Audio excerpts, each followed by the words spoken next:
Gracia y paz a cada uno de ustedes. El doctor Lucas, el autor del libro Los Hechos, escribe en el capítulo 11, de los versos 19 al 21, ahora bien, los que habían sido esparcidos a causa de la persecución que hubo con motivo de Esteban, pasaron hasta Fenicia, Chipre y Antioquía, no hablando a nadie en la palabra, sino solo a los judíos. Pero había entre ellos unos varones de Chipre y de Cirene, los cuales cuando entraron a Antioquía hablaron también a los griegos, anunciando el evangelio del Señor Jesús. Y la mano del Señor estaba con ellos, y gran número creyó y se convirtió al Señor. Título de este sermón: cuando la persecución se convierte en una oportunidad. Dios transforma las circunstancias más adversas en plataformas para la expansión de su reino, rompiendo, creo yo, barreras culturales y étnicas para que el evangelio alcance toda la nación, cumpliendo obviamente la gran comisión. Desde una perspectiva histórica, este texto marca un punto de inflexión en la comisión de la iglesia primitiva. Antioquía se convertía en el centro de operaciones misioneras hacia los gentiles. Y es aquí donde los discípulos son llamados cristianos por primera vez, como dice Hechos 11:26. Teológicamente vemos la soberanía de Dios usando circunstancias adversas, la persecución, para propósitos redentores y rompiendo barreras étnicas en la expansión de su reino. Imaginen por un momento, queridos amigos, que su vida ha sido arrancada de raíz. Todo lo que conocen, su comunidad, su familia, su seguridad, de repente se desvanece por una amenaza inminente. Esta era la realidad de los creyentes primitivos tras el martirio de Esteban. Como vimos en el versículo 18, la semana pasada, incluso Pedro y los apóstoles en Jerusalén estaban comenzando a comprender que también a los gentiles les ha sido dado el arrepentimiento para vida. Pero esta verdad aún no ha sido plenamente vivida. Ahora, en los versículos 19 al 21, vemos cómo Dios y su infinita sabiduría toma una tragedia humana y la convierte en un vehículo para la redención. La dispersión forzada se transforma en una misión espontánea. Para comprender plenamente la magnitud de este pasaje, debemos viajar al primer siglo. Contextualmente, la iglesia primitiva enfrentaba una tensión creciente y culturalmente los judíos y griegos vivían en un mundo separado, con barreras casi infranqueables en idioma, costumbre y prejuicios.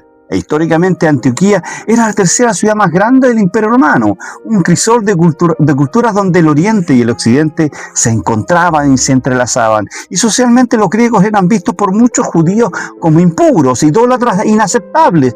Y teológicamente la idea de que el Mesías de Israel salvaría también a los gentiles era revolucionaria y difícil de aceptar para muchos creyentes de origen judío. En este escenario, los versículos que estudiamos hoy no solo registran un evento histórico, sino que marcan un punto de inflexión en la misión de la iglesia. Hoy, en este verso, en este sermón, aprenderemos cómo Dios transforma nuestras crisis en oportunidades, rompiendo barreras que nosotros mismos no podríamos derribar. Lo veremos a través de 3 divisiones fundamentales. Número 1, la dispersión inesperada. El versículo 19 nos dice, ahora, dice el apóstol Lucas, no el apóstol, ahora bien, los que habían sido esparcidos a causa de la persecución que hubo con motivo de Esteban, pasaron hasta Fenicia, Chipre y Antioquía, no hablando a nadie en la palabra, sino solo a los judíos. Claro, Lucas no es un apóstol, fue el médico Lucas. Ahora, el término griego utilizado aquí por Lucas, esparcido, no es casual. Este mismo vocablo aparece en el Antiguo Testamento para referirse a la diáspora judía, pero ahora Lucas lo aplica a los seguidores de Cristo. Es como si el autor estuviera diciéndonos: los que una vez fueron maldición para Israel, ahora se convierte en bendición para la iglesia. Lucas, escribiendo a Teófilo y probablemente a una audiencia gentil, quiere mostrar que la persecución, lejos de detener el evangelio, lo propaga. Estos creyentes huyen, pero mientras huyen, siembran las semillas del evangelio. Notemos algo importantísimo acá. Inicialmente solo hablan a los judíos. Esto refleja una mentalidad todavía limitada, una visión incompleta de la misión. Están haciendo lo que saben, no lo que han visto hacer. Pero Dios tiene planes más grandes. La intención de Lucas es mostrarnos cómo Dios usa incluso nuestras limitaciones y miedos para sus propósitos soberanos. La conclusión teológica es clara. La persecución no puede detener el avance del reino. De hecho, a menudo lo acelera. Hermanos amados de cápsulas teológicas, ¿alguna vez has sentido que su mundo se desmorona? ¿Que las circunstancias los obligan a abandonar lo que conocen y aman? Estos creyentes primitivos entendieron ese dolor, fueron arrancados de sus hogares, separados de su familia, huyendo por sus vidas, pero en medio de esas crisis hicieron algo extraordinario, compartieron su fe. No esperaron a que todos estuvieran perfectos, no dijeron, cuando me establezca, entonces predicaré con muchos de nosotros. No, en medio del caos, sembraron la semilla del Evangelio. Y aquí viene la verdad que nos confronta a veces. Nuestras limitaciones y miedos nos hacen predicar un evangelio incompleto. Como estos creyentes que inicialmente solo hablaban a los judíos. A veces nosotros también compartimos a Cristo solo con quienes nos sentimos cómodos, solo con quienes se parecen a nosotros. Pero Dios quiere expandir nuestro horizonte.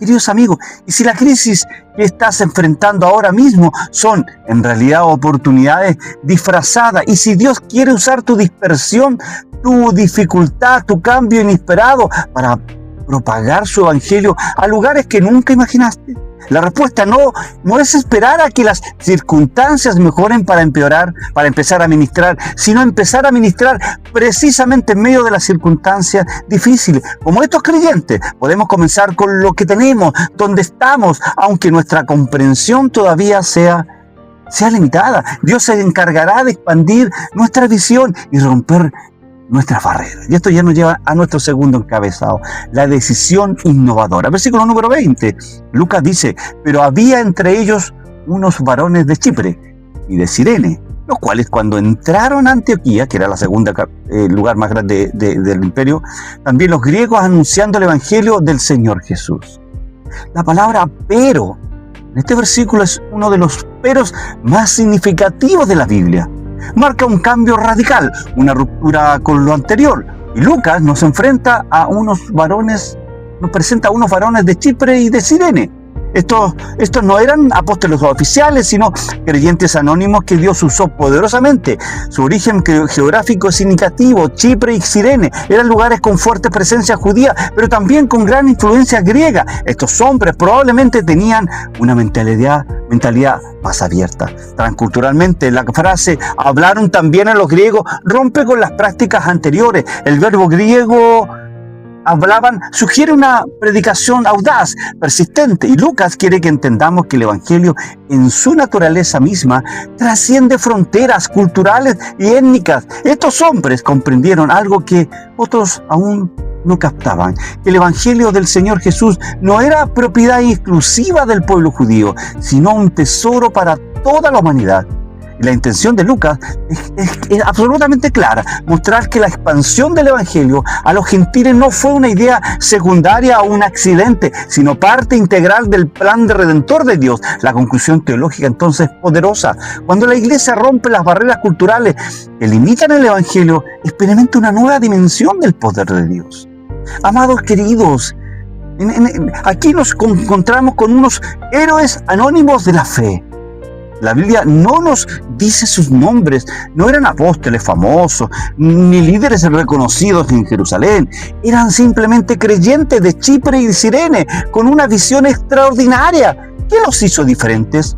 Estaban dispuestos a romper las reglas no escritas, a cruzar las barreras que otros respetaban. Mientras sus hermanos se contentaban con hablar solo a los judíos, ellos dijeron, el evangelio es demasiado grande para guardárselo para solo un grupo. Y algo maravilloso sucede cuando tomamos decisiones así. Dios respalda a nuestra audiencia con su poder. ¿Te has dado cuenta de que a veces las mayores bendiciones de Dios llegan cuando estamos dispuestos a hacer lo que nadie más está haciendo? Estos hombres de Chipre y de Cirene entendieron que el evangelio no conoce fronteras. No se contentaron con un evangelio cómodo, con un evangelio seguro, limitado a su círculo. Se arriesgaron, salieron de su zona de confort y al hacerlo se convirtieron en precursores de una revolución espiritual que cambiaría el curso de la historia. Y si Dios te está llamando hoy a romper algunas barreras y a hablarle a alguien que todos los demás se evitan, a compartir el Evangelio en un lugar donde nadie más se atreve, la decisión de estos hombres anónimos nos desafían a examinar nuestras propias barreras culturales, sociales o personales que podrían estar limitando el alcance del Evangelio a través de nosotros. Y esto nos lleva a nuestro tercer encabezado y último, la bendición inmensurable del versículo 21. Y la mano del Señor estaba con ellos, y gran número creyó y se convirtió al Señor. ¡Wow! La expresión "la mano del Señor estaba con ellos" es un lenguaje teológico profundo que Lucas toma del Antiguo Testamento. Allí, la mano de Dios representa su poder, su presencia y su aprobación divina. No es una frase casual. Lucas está diciéndonos algo fundamental. Dios no solo permitió esta misión a los gentiles, la respaldó activamente con su poder. El resultado es maravilloso, es asombroso. Gran número creyó y se convirtió al Señor. Y el término griego "creyeron" va más allá de una simple aceptación intelectual. Implica confianza y entrega total. Y se convirtieron. Sugiere un cambio radical de dirección, un giro completo de vida. Lucas quiere que sus lectores comprendan, usted y yo, que cuando la iglesia se alinea con la misión transcultural de Dios, experimenta un poder transformador que resulta en conversiones genuinas y radicales, hermanos. La conclusión teológica es evidente. La bendición de Dios sigue la obediencia misionera que trasciende fronteras culturales. Hermanos amados, aquí vemos el resultado de una obediencia valiente. Cuando aquellos hombres anónimos decidieron romper las barreras culturales y compartieron el Evangelio con los griegos, algo sobrenatural sucedió. La mano del Señor estaba con ellos. No hay experiencia más maravillosa que esa. Sentir que Dios mismo respalda lo que estás haciendo, que su poder fluye a través de ti, que su presencia va contigo. Y el resultado no pudo ser más espectacular. Gran número creyó y se convirtió al Señor. No unas pocas personas curiosas, sino multitudes transformadas radicalmente por el poder del Evangelio. ¿Anhelas experimentar ese poder en tu vida y ministerio? ¿Ver a personas transformadas genuinamente como Cristo? Lucas nos muestra el camino, queridos hermanos. Está en la disposición a romper barreras, a salir de nuestra zona de confort, a compartir el Evangelio más allá de nuestros círculos seguros. Cuando nos atrevemos a hacer lo que Dios nos llama a hacer, incluso si va contra las convenciones de nuestra época o de nuestra cultura religiosa, experimentamos el poder transformador de su mano. Y ese poder todavía está disponible hoy para aquellos que se atreven a seguir el ejemplo de estos valientes creyentes de Chipre y Cirene. ¿Estás dispuesto a ser uno de ellos? Ya a manera de conclusión, queridos hermanos, hoy hemos viajado a los inicios de la iglesia primitiva y hemos presenciado un momento decisivo en la expansión del cristianismo. Vimos cómo la dispersión inesperada del versículo 19 de los creyentes a causa de la persecución se convirtió en el vehículo para la propagación del Evangelio. Luego contemplamos cómo la decisión innovadora del versículo 20 de unos creyentes anónimos de romper las barreras culturales abrió nuestra puerta para el mensaje de Cristo. Y finalmente presenciamos cómo la bendición inmensurable del versículo 21 de Dios acompañó a quienes se atrevieron a obedecerle más allá de sus límites culturales. Todo esto nos enseña una verdad fundamental. Dios transforma nuestras crisis en oportunidades, nuestras barreras en puentes y nuestras limitaciones en plataformas para su gloria. Amados hermanos de Cápsulas Teológicas, ¿quién me puede estar escuchando? Este pasaje nos confronta hoy con preguntas profundas. ¿Estamos dispuestos a ver nuestras crisis como oportunidades para el Evangelio? ¿Estamos dispuestos a romper las barreras culturales, las barreras sociales o personales que limitan el alcance del mensaje de Cristo a través de nosotros? ¿Anhelamos experimentar el poder transformador de la mano de Dios en nuestras vidas y en nuestros ministerios? El ejemplo de estos creyentes anónimos, por supuesto, nos desafía a vivir una fe audaz, una fe que trasciende fronteras, una fe que se atreva a ir más allá de la convencional. Que Dios nos dé la misma valentía, la misma visión y la misma presión que tuvieron aquellos hombres de Chipre y de Cirene, para que en nuestro tiempo también podamos ver cómo la mano del Señor está con nosotros y cómo gran número cree y se convierta, Señor. ¿Qué barreras culturales o personales necesito romper para compartir el Evangelio más efectivamente? ¿Cómo puedo ver la crisis actual como una oportunidad para la expansión del reino? Estoy dispuesto a ser uno de esos héroes anónimos que Dios usa para transformar vidas. Para la gloria del Señor. Espero que este mensaje te llame a la reflexión y seas como lo de Cirene y de Cirizo, ¿cierto? Estos héroes anónimos que cambiaron el cristianismo y expandieron más allá de las fronteras del judaísmo. Llegaron a griegos, entendiendo que son gentiles. Dios les bendiga. Gracia y paz a cada uno de ustedes. Y nos vemos en otro momento de cápsulas teológicas y seguimos predicando sobre el libro de los Hechos. Chao, chao.